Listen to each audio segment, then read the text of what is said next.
Adding or editing machine data in ESTIM is done by clicking on Resources and Machines. If you want to have a look at the help file on that, press F key 1 when hovering over machines, and we have a detailed explanation of what all the fields do. So through the machines, we now have a drop box for the various activity areas. If we look at the machine within the turning activity area, we've got these particular ones. So click on CNC machine, and here we've got the description which appears in the ESTIM lists. We have a cost center, which is a way of combining the data for production control, ERP, MRP. It's an extra field that can be passed in the data exchange module. We can define it either in metric or imperial. Each machine has a series of tasks which are held in menus. We can select the menu for this particular type of machine. We can give it a task if we want, so it could be a setup operation or it could be a load. Setup lathe means that it will always be the first task automatically presented to the ESTIM operator. Learning curves, you can establish a series of relationships between the quantity produced and the efficiency, so it reduces the amount of time, manual time. Learning curve will not reduce the amount of machining time because that's fixed by the tooling that you use. Moving on to the next tab, this is just for our particular machine that we've chosen. If we go to a different machine, say this one here, we've got the costs £27 for setting and the same for running. So various machines can have different costs, and hence the profile of your shop floor can reflect the efficiency or the cost of the value of each resource. Where you've got a quick change time, you put in a very small number of seconds or minutes.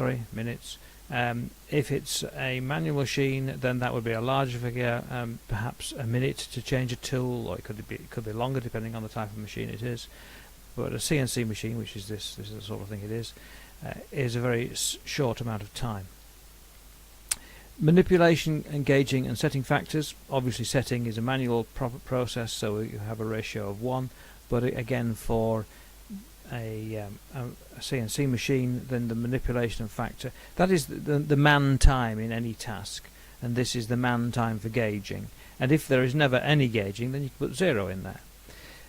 Once you've established a time for a particular task, you would then normally add on a relaxation allowance in the various areas, which then increases the time by your you might say efficiency, or you might just say an overhead value. Here we can specify the speeds in RPM. The type of speed unit will be determined by the type of machine. It might be strokes per minute for a punch press, or it might be meters per minute for a welding machine. You can specify them infinitely variable. In this case, its bottom speed is 50, and it maxes out at 4,000.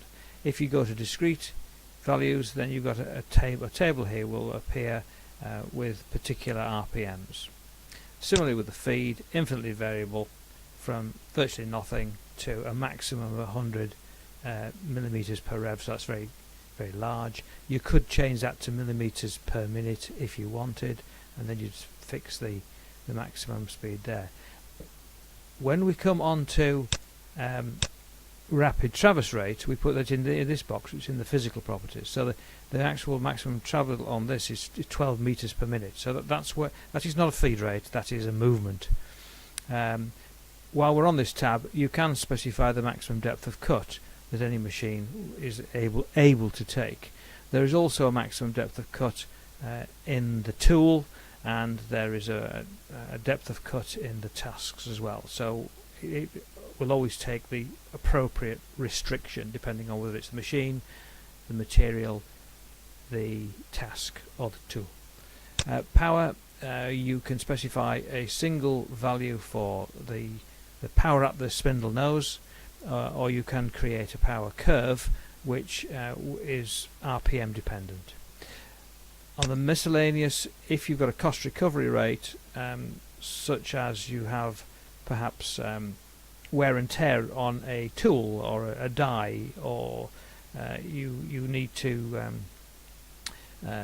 allow for some reduction, increase in the cost of manufacture, then you can put a recovery rate in on the machine. Here you can specify the standard names that you want for an operation, and if you want, you can put in a setting time for each one. So by calling up a particular machine, it will put in a particular name for that operation and the time you've specified in the setup.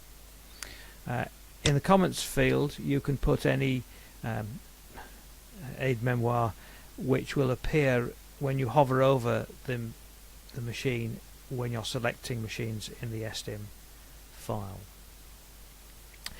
If you are creating a new machine, then you would click onto the box here, click up to new, and it will present you with all the empty boxes ready to fill in.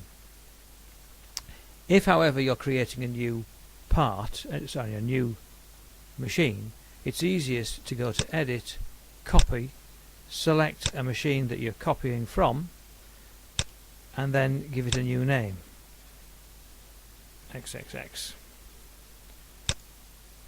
And having done that, we can now create and now find the XXX and change the various speeds, feeds and depths. So that's a quick way of making a new machine. It would be wise to make a new lathe from an old lathe, and it would be wise to bring a new machining centre from an old machining centre. It's best not to mix the type of two, otherwise you'll be ending up changing too many of the boxes here.